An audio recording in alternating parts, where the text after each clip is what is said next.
Bismillahirrahmanirrahim. Akhwati fillah, dua kalimat syahadat yang di dalamnya ada persaksian. Asyhadu an la ilaha illallah. Saya bersaksi bahwa tidak ada sesembahan yang berhak diibadai kecuali Allah. Wa asyhadu anna Muhammadan Rasulullah. Dan saya bersaksi bahwa Muhammad adalah utusan Allah Subhanahu wa taala. Ternyata bukan hanya kalimat yang dibaca, bukan hanya kalimat yang dihafal, bukan hanya kalimat yang diulang-ulang, tetapi dia kalimat yang dibaca, kemudian dihafal, kemudian diulang-ulang, kemudian difahami maknanya, dan kemudian juga dihadirkan kelaziman, keharusan dari dua kalimat yang telah kita ikrarkan tersebut. Akhwati fillah rahimani rahimakumullah. Satu ketika seorang bertanya kepada Wahab bin Munabbih. Wahab bin Munabbih ini seorang tabi'i al-jalil. Seorang ini bukan seorang yang jahil, tetapi seorang yang akil. Tetapi dia memiliki syubhat, tetapi dia memiliki pemahaman yang salah terhadap wasiat baginda Rasulullah sallallahu alaihi wasallam. Di sana ada sabda baginda Rasulullah sallallahu alaihi wasallam, miftahul jannati annahu la ilaha illallah. Kunci surga adalah kalimat la ilaha illallah. Maka seorang ketika membaca hadis ini, mendengar hadis ini, dia mengira ketika kalimat ini sudah dibaca, maka berarti dia sudah sah memiliki kunci tersebut, dan dia sudah sah untuk membuka setiap pintu surga, walaupun dia tidak melaksanakan perintah-perintah Allah Subhanahu wa taala, walaupun dia terjatuh dalam larangan-larangan Allah Subhanahu wa taala. Maka seperti orang ini sudah ada di zaman tabi'i yang mulia, Wahab bin Munabbih. Seorang bertanya kepada Wahab bin Munabbih, apa pertanyaannya? Alaysa la ilaha illallah miftahul jannah? Ya Ustaz, ya Syekh, bukankah la ilaha illallah adalah pintu surga? Apa? Bukankah la ilaha illallah adalah kunci surga? Ini bukan pertanyaan anak kecil, dan dia juga bukan bertanya kepada anak kecil. Ini pertanyaan seorang yang alim, tetapi dia ada syubhat, ada kerancuan faham dalam memahami sabda baginda Rasulullah sallallahu alaihi wasallam.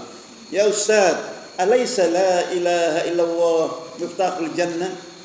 Bukankah la ilaha illallah adalah kunci surga? Si penanya memahami, bukankah kalau sudah membawa kunci berarti seseorang bebas untuk membuka seluruh pintu-pintu surga yang ada? Maka Wahab bin Munabbih seorang yang alim, dia tidak kalah daripada kepiawaian yang bertanya. Maka dia menjawab, betul, bala, betul, bahwa la ilaha illallah adalah kunci surga.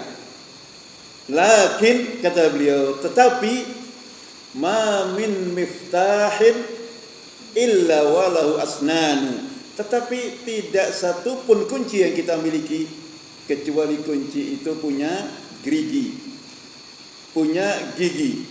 Fa in ji'ta bi miftahin lahu asnanu futihalaka. Jika engkau membawa kunci yang bergigi, maka akan terbuka bagimu pintu-pintu surga. Wa in lam yuftah laka. Kalau kunci yang engkau bawa kunci gundul, tidak bergigi, maka tidak mungkin akan dibukakan bagimu pintu surga. 30 akhwat yang ada, masing-masing punya kunci. Bahkan masing-masingnya kuncinya sudah bergigi. Itu pun masing-masingnya tidak bisa membuka almari satu dengan yang lainnya. Sekarang bagaimana kalau kunci yang kita miliki tidak bergigi, gundul? Maka lebih tidak mungkin lagi seorang di antara kita membuka pintu-pintu kunci almari yang ada. Betul, la ilaha illallah adalah miftahul jannah. Tetapi tidaklah setiap kunci apapun yang kita punya, kecuali kunci itu bergigi. Jika engkau bawa kunci yang bergigi, maka dibukakan bagimu pintu surga. Jika tidak, maka tidak akan dibukakan bagimu pintu surga. Wa asnanu hadhil kalimah wa asnanu hadzal miftah surutuha. Dan gigi dari kunci tersebut adalah syarat-syarat kalimat la ilaha illallah. Maka tidak hanya kita membawa la ilaha illallah dengan 1001 kali, tetapi kita membawanya dengan menghadirkan syarat-syarat kalimat tersebut. Wa'lamu akhwati fillah, ketahuilah para akhwat, para ustadzat, bahwa syarat la ilaha illallah ada 7. Ada berapa? Ada 7. Yang pertamanya, saya kira di antara akhwat sudah pernah mempelajari ini, tetapi mengulang yang seperti ini tidak ada yang salah. Fadzakir fa inna dzikra tanfa'ul mu'minin. Maka hendaklah engkau saling mengingatkan, karena saling mengingatkan itu adalah akan bermanfaat bagi setiap hamba-hamba Allah yang beriman. Akhwati fillah rahimani rahimakumullah. Syarat yang pertama adalah al-ilmu. Syarat yang kedua adalah al-yaqinu. Syarat yang ketiga adalah al-qabulu. Syarat yang keempat adalah al-inqiyadu. Syarat yang kelima adalah as-sidqu. As-sidqu. Syarat yang keenam adalah al-ikhlasu. Syarat yang ketujuh adalah al-mahabbatu. Saya ulang lagi. Al-ilmu, thumma al-yaqinu, thumma al-qabulu, thumma al-inqiyadu, thumma as-sidqu, thumma al-ikhlasu, thumma al-mahabbatu. Sudah semuanya, Tat? Sudah? Ya, boleh diulang bersama-sama. Yang pertama, al-ilmu. Yang kedua, al-yaqinu. Yang ketiga, al-qabulu. Ar-rabi', al-inqiyadu. Al-khamis, as-sidqu. As-sadis, al-ikhlasu. As-sabi', al-mahabbatu. Nah, syukran. Al-awwal, yang pertama adalah al-ilmu. Al-ilmu, mengerti.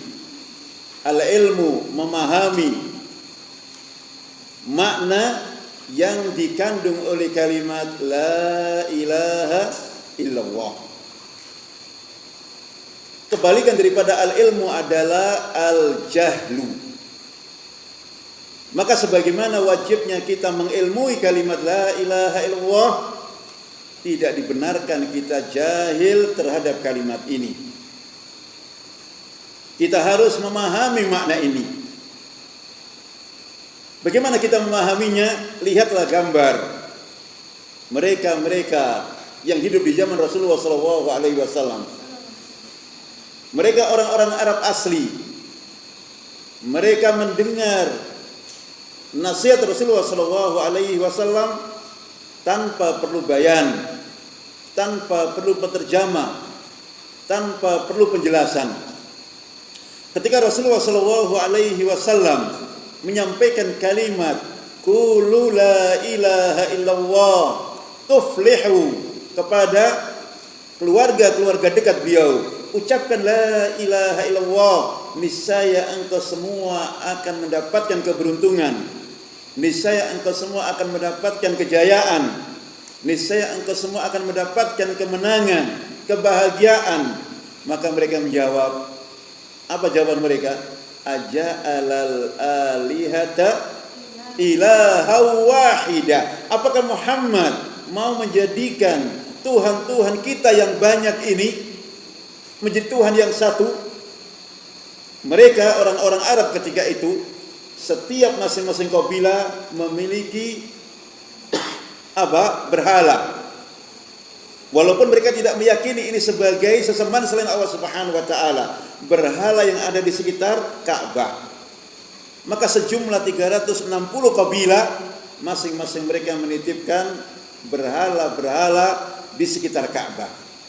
Yang berhala-berhala itu adalah nama-nama orang-orang soleh.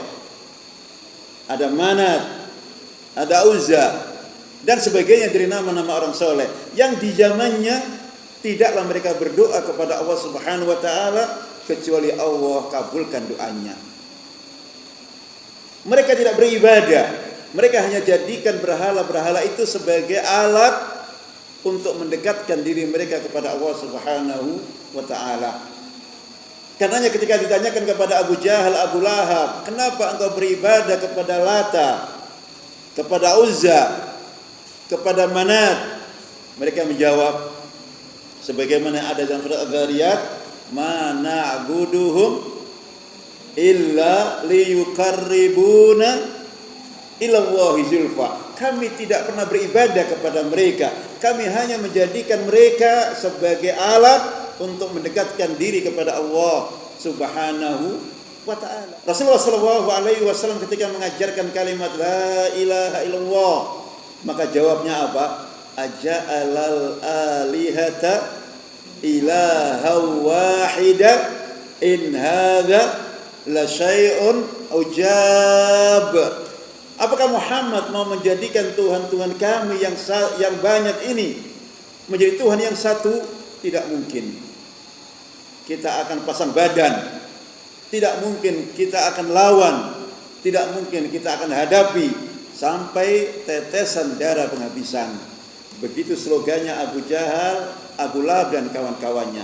Hanya karena 2 kalimat syahadat. Hanya karena 2 kalimat syahadat. Karena mereka mengerti kalau 2 kalimat syahadat ini dibiarkan, maka hilang kerajaan yang selama ini mereka besarkan. Hilang keyakinan yang selama ini mereka angkat tinggi-tinggi.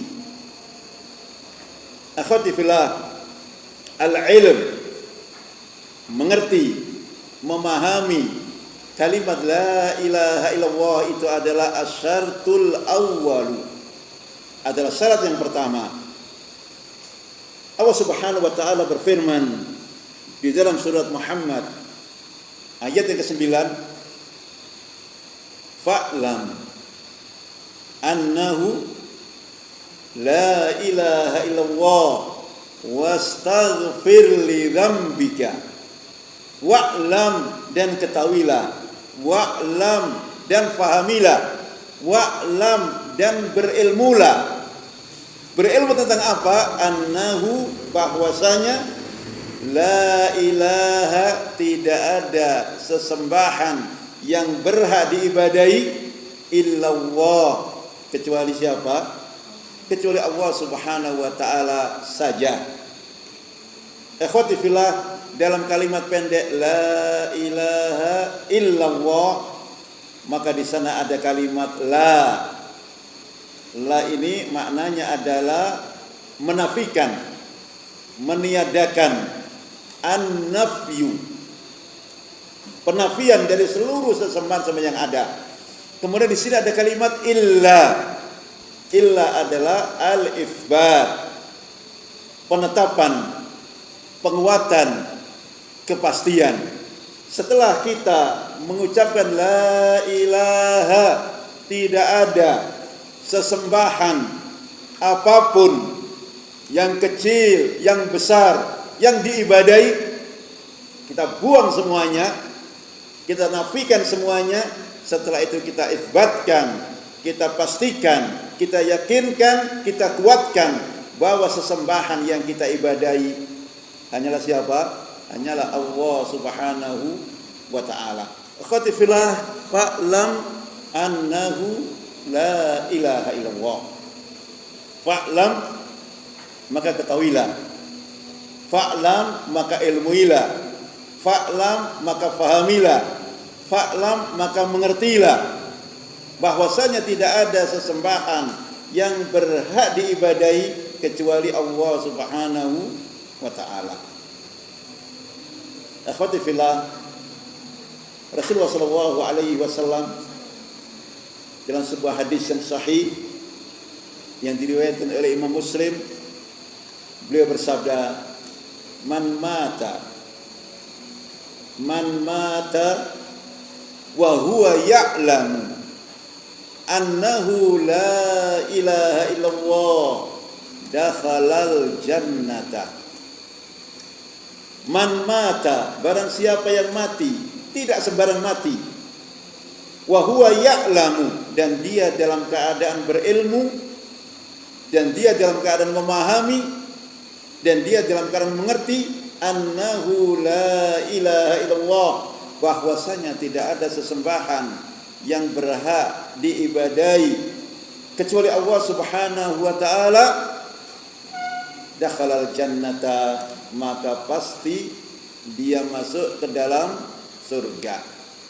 Barang siapa yang mati, tidak sembarang mati, bahkan tidak sembarang yang membaca 2 kalimat syahadat, tetapi mati yang membaca 2 kalimat syahadat dan dalam keadaan berilmu, mengerti, memahami bahwasanya tidak ada sesembahan yang berhak diibadahi kecuali Allah Subhanahu wa ta'ala. Akhwati fillah, para ustadzat yang dimuliakan Allah Subhanahu wa ta'ala, tanpa seorang mengerti, memahami kalimat yang terucap, bisa jadi dia akan terjatuh dalam sekian banyak perkara yang menjadi pembatal dari kalimat yang telah diikrarkannya tersebut. Maka syarat yang pertama, al-ilmu. Ini menjadi syarat yang paling utama yang harus setiap kita mengerti, mengetahui, memahami. Dan ketika seorang sudah mengerti, memahami dengan baik kalimat ini, maka akan hadir di antara kita gambar-gambar sebagaimana gambar mereka para pendahulu kita, para sahabat radhiyallahu anhum jami'an. Semoga semua kita bisa menjadikan mereka sebagai suri teladan dalam kita memahami apa yang diajarkan kepada kita oleh baginda Rasulullah Muhammad sallallahu alaihi wa ala alihi wasallam.